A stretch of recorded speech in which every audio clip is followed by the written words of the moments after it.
Welcome back to Keepers of Our Republic, a weekly nonpartisan podcast talking to election officials and judges about defending the rule of law and free and fair elections, also known as how we keep our republic. I'm your host, Tate Fall. If this is your first time joining us, don't forget to hit the like and subscribe button and join us here every week on Thursdays for these conversations. Today, I'm joined by Brook Schreiner, Director of Elections in coastal Chatham County, Georgia. Brook recently joined the Chatham County team after previously serving as the director in Butts County, Georgia. Thank you, Brook, for joining me today. Thank you for having me. I can never tell you no. I appreciate it. It's good to have friends like you, I have to Yeah, say. always good to have friends like you too. So why don't you start off by telling our listeners just a little bit about you, how you got into elections, and also tell us, amid all the craziness, why do you stay? Absolutely. So I've actually been in elections for 16 years. Um, 2011 or towards the end of 2010, my dad was good friends with the director in Henry County. And they were out at their favorite watering hole, we'll call it. And she needed an assistant.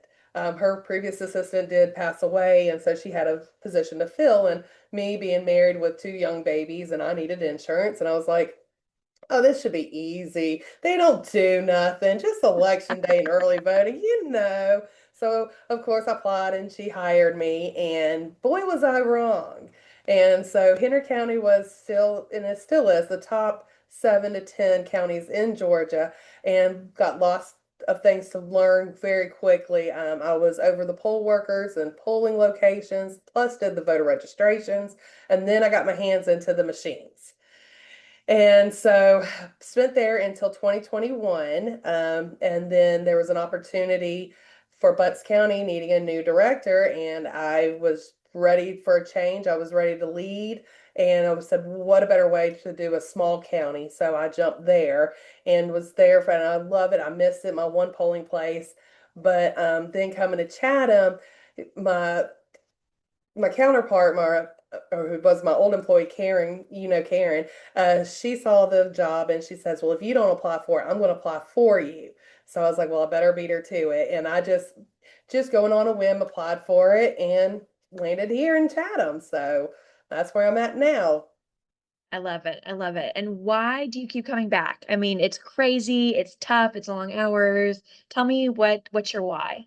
It's the satisfaction at the end of the night that we did everything by the book and we prove people wrong, and we show that we are here not on a political back end and fighting for one candidate. This is it. I love proving conspiracy people wrong.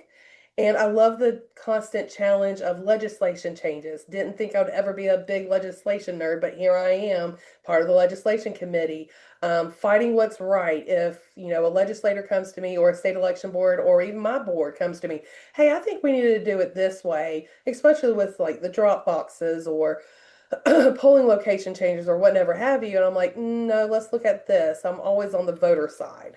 So I because love they it. feel like they don't have a voice. So a lot of 159 directors in Georgia now are their voices. And we actually do have a seat at the table. That's right. I love it. Oh, thank you for sharing that. So tell us a little bit about Chatham, how many voters you have, how many precincts you have, your staff, and anything that's unique about Chatham. Well, Chatham is, people don't really know that this is Chatham County. Everybody thinks it's Savannah. We actually have seven or nine cities. One city has not had an election in about 30 years, so we don't really count them, although we might have a special one in November. And so that's a big change. We have 81 polling locations. This summer, some of them are co-locating. I've never heard of this word until I moved here. But you may have heard of it with you coming from Cobb. So that's been something new with me with co-locating. So this summer we are hoping to try to get it down to 75 polling locations, just Nice. to merge the co-locating ones that've been co-locating for about 2 or 3 years. And our estimated is 221,000 registered voters. Um, and all the cities really are passionate about their areas, especially Tybee. Pooler. They are very passionate and don't want to see nothing change. I get And that. what's really weird and odd is you'll see most of our polling locations in downtown Savannah. And when I looked at the map before coming here and doing my homework, I was like, why do they have two polling locations within literally 4 blocks of each other? Those are very historic, and I have to remember coming from Metro Atlanta area and then to the rural area, a lot of people downtown, because everything is so accessible, they don't have cars. They Mhm. walk or use the bus. So that's why there is so many more in downtown Savannah, is because it's more feasible to walk. Yeah, that totally makes sense. Like the density changes so much throughout your county that you could see that same density apply to your polling places, which I think is really interesting. I had the same thing when I was in Arlington, Virginia, where we wanted to make sure that you were never, more than a 5-minute walk to a drop box or, your polling place they had to be able to walk to because these people that live there, they took the metro everywhere. So they needed to be able to walk to their polling place.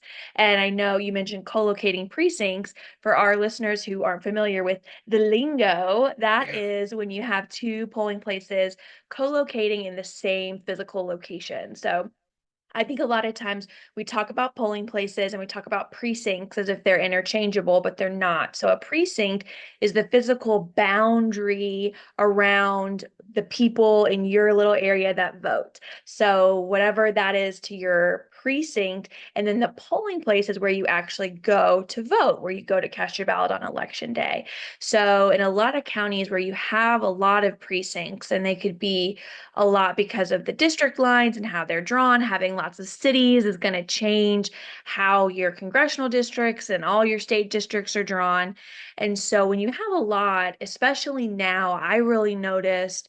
Really starting after 2020 with COVID, a lot of places that were polling places for decades no longer want to participate, whether it's because of the burden of having that location there. They don't want to be involved politically. A lot of churches have withdrawn because they don't want to be seen as being part of the politics. And so, because of that, when you have less physical polling places, sometimes you have to co-locate two precincts in one site. So, they may have totally separate voting equipment. They may be in a gym or in a fellowship hall. And if you vote, at Precinct 101, you're over here. Precinct 104, you go over here. And so I love that you're actually looking at combining those to help reduce cost, personnel, equipment, all of confusion, all of those things. I think that Exactly. that's awesome. Exactly. And I think the only time that Chatham County will ever use co-locating again is for an emergency situation. Yeah. Yeah, it's a lot. It's a lot of extra signage and workers and it Yes. is confusing. Totally. I totally see that. So I think that that's great. I'm glad to hear that. Yes. Like we talked about, you previously worked in Butts County. Tell our listeners a little bit about the biggest changes or differences that you've noticed going from a small county to such a large county, and just anything that you've learned and noticed in that transition. Well, in Butts County, and because I partially grew up in Butts County, because I mainly grew up in Henry County for school, and then the summer times, and I would grow up in at Butts County because of the lake. So I was kind of already a little bit known, but after 6 months of being there, everybody knew me, and so it was still Mayberry and one polling location, same location as your advanced voting. Very close connection, working connections with the county manager, with the judges, with the sheriff. Here, you've got a lot more people to deal with. I only talk to the county manager, or the county attorney. County manager might check up on me right before election time to see, hey, what you need from us. Um, just able to go to a grocery store and nobody stopping me saying, hey, when's my sample ballot? Or hey, and plus in Butts County, I was both voter registration and elections. Here, I'm just strictly preparing the machines for advanced voting, proofing the ballots, the doing the precinct changes, and getting everything ready for election day. But I really do like being able to go anywhere and nobody stopping me and asking me election questions. I love it. I love it. And it's definitely different scenic wise, like we talked about, it's different density wise. And so I think there's a lot of changes to where with Butts being more rural, but also being metro adjacent. But Yeah. then you have Chatham where I'm sure that there are rural parts, but then you have really dense parts and then you have tourist parts and it's Yes, we have the very tourist different. parts, and then our homeless people, their numbers are really up, and they actually do vote. Mm, And now I have one voter that poor on the voter registration side had to create a combo for because he lives on a boat in the middle of the canal. And so I'm like, dude, can you not just park your boat and let's use that and not have a special ballot for you? But yes, no, he lives on his shrimping boat, and you can see it wow. when you go to Tybee. So yes. That's amazing. I mean, the links that you go to serve all your voters and to make sure they're getting the right people on their ballot, it's a lot of work. It's a It is, lot. especially I've never had it just a one random person who lives on a boat in the middle of the ocean. That's hilarious. That is pretty unique. I Yeah. I will say that is not something I've heard. And so I love that that shows that you really do, election officials really do take everything into consideration. You know, you Yes. really are looking and making sure you're serving the voter accurately and making sure it's accessible. So I think that's awesome. Yes. And the One of views the aren't that bad too, 20 minutes away from the beach. I mean, I know it. I love Savannah. I love Tybee. I love going out there. So it's definitely not a bad place to live, I would say. One of the things that you've done in Chatham that I love that I've been reading and keeping up with is a monthly election newsletter. I want to know how did that get started and what's kind of your goal in pushing that out to your voters? So I actually started this back in Butts, with a monthly newsletter. Then I brought it to when I came. My first thing was let's get a newsletter out to inform all the voters. Now that we're kind of winding down, Steph and I re-looked at it. So it won't be a monthly. We're going to change it to actually quarterly because when it's a what we call an off season to voters, it's not an off season for us, but we would be just repeating the same abundance thing. So we're going to now change it to quarterly. But our goal is to get all the information so people cannot say that they've not seen it because they're so tired of hearing it, saying, well, we posted on the website and we posted on in the paper. So we put it on the website, we put it on Facebook, and then we get so much foot traffic of people trying to see if where their absentee is or trying to find because we're in the same building as the driver services. So they're trying to find them or trying to find the tag office and they see that newsletter. Oh, okay. And so people have really it's gotten lots of hits. Even with all the new changes of the QR code changes, I'm keeping them updated with that. For candidates of when they need to file, that's on that. And just little fun tidbits too of election facts. I love it. I think it's tough because you're right. Sometimes it is like just saying the same thing over and over again. It's on the website or we try to post to social media. And so I think that that's what's tough is that not all your voters, especially in a county like yours, get their information the same way. And it's not really as efficient now. We used to send out letters and postcards for everything and mail them. And that's not really as efficient now because A, we have so much return mail, and B, I mean, everyone just gathers up their junk mail and tosses it in the trash, and especially in the middle of voting season, everyone's getting inundated with political mail. So I think I love that having the newsletter out in high traffic areas in your county. So while they're already waiting for it to be called up for their license or their tag, they can read over it and make sure that they know what's going on there in Yes, Chatham. I think that that's awesome. absolutely. I love it. We talked about this a little bit already. You mentioned it. And when I had Tawny Adams on recently, we spoke about his time in Heard County when the two boards were combined and he became kind of both. And in Chatham, you have two separate boards, which is really unique. Can you tell our listeners a little bit about what that structure looks like and how it differs from other counties that have a combined board? Yeah, so there's only 157 boards that are combined. I think it's us and Union County that are the only two left. So we have a board of registrations, and Sabrina German is the director over that. And they handle all registrations, voter challenges, absentee by mail, and absentee in person, and then also the precinct lines. Here we have the Board of Elections, which my board, her board is all appointed. My board is there are four of them are elected by the voters of Chatham, and then them two appoint my chairman. And so what we handle is they are the election superintendent. I'm the election supervisor. We handle machines, the precincts, election day operations, getting the machines prepared for advanced in persons, and then basically we also have to be in line with whatever the code says that they are in charge of. And we certify all the elections and do the recounts and all the RLAs and all that. Yeah, that's so interesting. And I know that, like you said, there's only two boards left. And we talked about with Tani about, probate judges used to be involved and then those roles were removed. And every state is different. Like in Alabama, probate judges are still part of the election day experience. And I think it's interesting about how you have this separation but you're all still, following the same laws. You're still making sure you're meeting the same deadlines. And so I'm curious about what that's been like for you to go from having all of those duties in Butts County to kind of having your own little section. It's hard to take off the VR hat at times. It really, really is. But in a way, I'm like, we still have to, both sides still has to work together.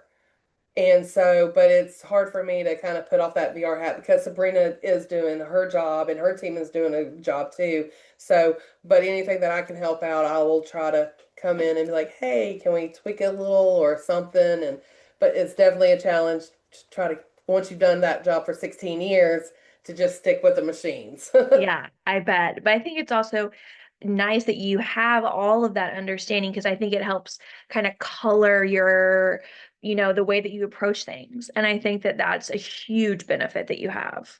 And we are both Sabrina and I are lucky. I think I know I have a staff of 10, and I believe she may have a staff of about 10. So me not just in Butts County, it was just me and Karen. So just us two doing everything and then having a support team underneath us. My predecessor, Billy Wooten, he did a great job with the election staff, and he really stacked this place up with some great staff.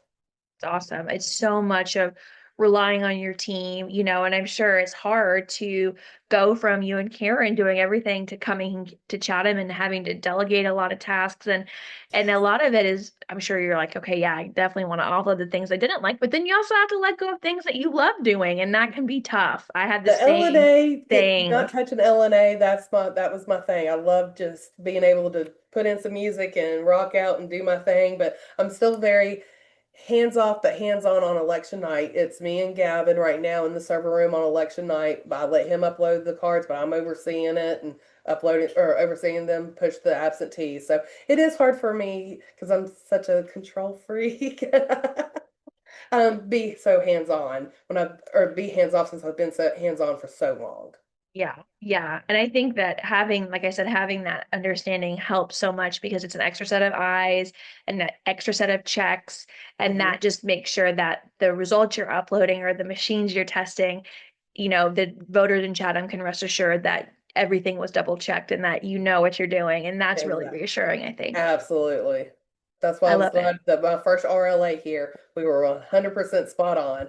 Yes, yes. I know the risk limiting audits, I think the sound of it, especially going to a larger county, it can sound daunting, especially, you never know how big your batches are going to be that they pull. And so you kind of are waiting until the dice are rolled and then you get your batches and you set up. But, we know that from the beginning of the process, because of logic and accuracy testing, which we do before voting starts, where we touch every single piece of voting equipment and we make sure that the screen when you touch the selection that's what's being marked, that's what's being printed, that's what's being tabulated. And so I think that we know and we trust that process, that the risk limiting audit is just kind of our cherry on top to show like, look what we did, we know that Yes, this was right, and that can be really satisfying, I think. yes, exactly. Because my last, I guess we wouldn't call it a risk limit, but my big thing like that was in 2020 in Henry County when we had to recount three times. So Yeah. yeah, I kind of had PSTD coming to the first RLA, even though I knew, okay, we're gonna have a batch on this side and a batch on this side. Yep. But our batches are not as small as Butts County, and so Yeah. and now we have to do two races. So I'm like, oh my God, we're gonna be here all day, and luckily it was only 4 hours for this one, but primaries are a little bit smaller than the general, so we'll see about general. Yeah, it'll be interesting. And that's another opportunity for your voters to come and observe and see how it's done. You know, your professionals, whether it's your poll workers or your office staff that are doing that auditing process, they can observe it and you can answer their questions, explain how it works. And I think that that's a really great opportunity for people who have questions, especially in Georgia, you know, about the QR codes, but in all states, most states, I think now Alabama has passed a law requiring risk limiting audits. So I think most or all states now do them.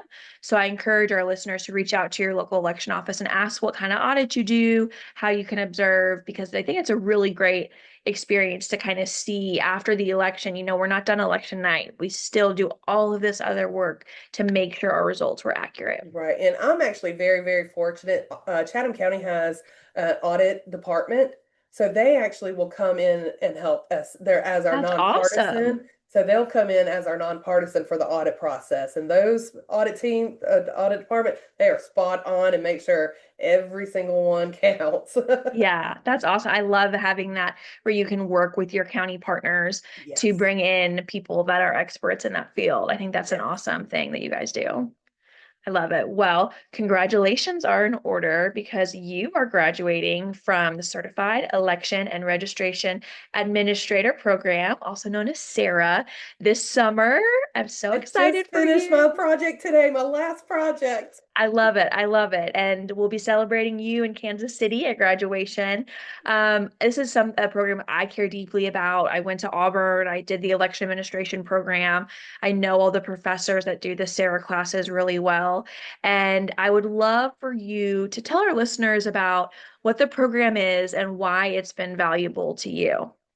Absolutely. So, this was brought to me, gosh, several conferences ago about a SERA program, and I've always wanted to try it, and finally was able to get started. And it's great to hear other jurisdictions all over the country that has the same problems and the same sizes, the challenges and how, or I'm having this challenge, that jurisdiction all the way in California had the same problem. This is what they did. And then, or they'll call me and be like, hey, our state doesn't do a risk limit audit. Can I come to your office and watch your risk limit audit? Absolutely, come on.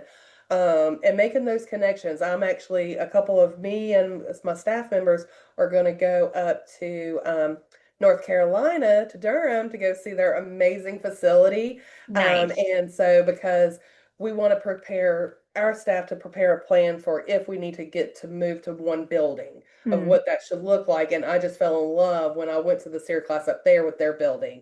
So it's also taught me better communications. A lot of history I didn't know, especially when we had to do the Alabama test. That was interesting. And I've actually took that back to my Butts County board because that's when I took that class. And they all failed that test, the literacy test to vote. So I was like, I'm pulling all your registrations. Yeah. But it's good. It's just, they're good friends.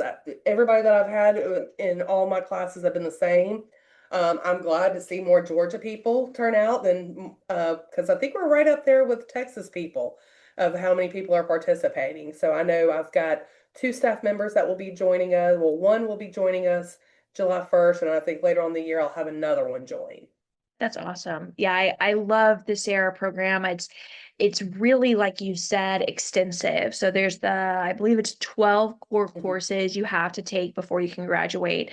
And they range from topics like early election history to modern election history to constitutional and election law, budgeting, management, communications. I mean, all really different topics that affect election officials every day. And you get to go to these classes and sit and hear from a professor, and they teach the material, which is great. And I love them, like I said. But what I think is really the meat and potatoes of the Sarah courses is, like you said, connecting with other election officials from all over the country, talking about issues you have, hearing about ways that maybe they solve those problems, and just that knowledge share. And that's one thing I love about election administrators voters is that we are always willing to help someone else out, to answer questions, to have them come visit, to give a tour, because we know that we're going to have the same thing. We always say, I'm just going to copy what they did. And they'll say, great, here you go.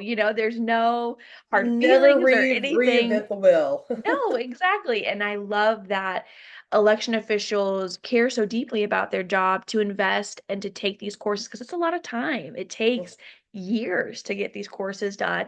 And I think it's something I want our listeners to know, that election officials really take their job so seriously that they're going out on their own time and getting professional certifications, and you're doing projects and homework and readings. I mean, these are really high level classes that you have to Yes. take. And I think it's amazing, like you said, that we're getting more and more election officials involved in the certification process. Yes. And I've even gotten closer to a lot of my Georgia peeps too, that we only see once a year at the conferences. Yeah, That's how I got so close with you and in Liberty County and Paulding County. So it's good to see them outside of our normal election stuff and see them on that kind of level too. And we're both learning and taking it back to our counties. absolutely. I love it. Thanks for sharing that. I think it's so fun. I think, like I said, our listeners probably don't realize all the extra things that election officials do outside of, I would say 8 to 5, but you and I know it's much more hours than that. And so I'm glad that you're able to share about what that Yeah. experience has been like for you. Okay, so our final question.